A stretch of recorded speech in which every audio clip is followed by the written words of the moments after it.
Avec ce vidéo du chapitre 30 de mes notes de cours, on débute la partie de mes notes de cours qui correspond à la section 1.12 du livre de Séguin, section qui s'intitule « Les conducteurs en équilibre électrostatique ». On va résoudre quelques situations dans cette section-là de Séguin, mais avant cela, on va aller voir qu'est-ce que j'ai mis dans mon résumé.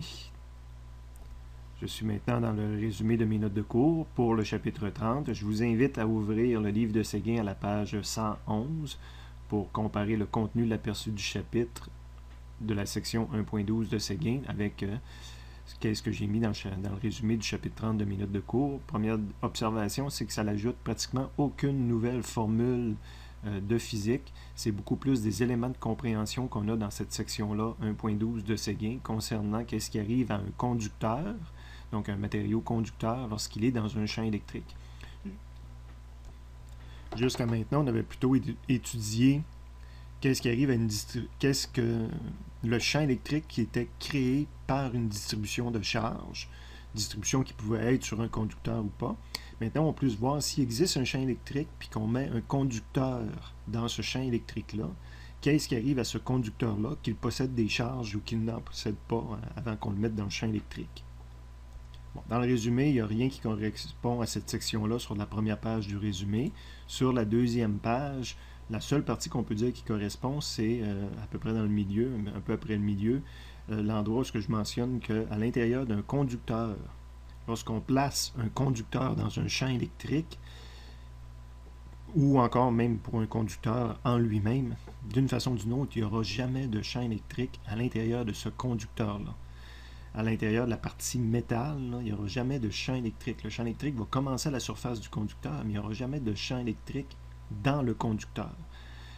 S'il y aurait un champ électrique, on a vu que quand il existe un champ électrique, il peut exister un FE sur des charges, mais à l'intérieur du conducteur, il y a des électrons libres. Ben, il pourrait exister un FE sur ces électrons qui sont libres de se déplacer. Sous l'effet de ce FE-là, les électrons vont se déplacer, puis ils vont justement s'éloigner l'une de l'autre, parce que c'est tous des électrons, c'est toutes des charges négatives, donc les forces électriques vont faire qu'ils veulent s'éloigner l'une des autres, et pour ce faire, ils vont s'en aller à la surface.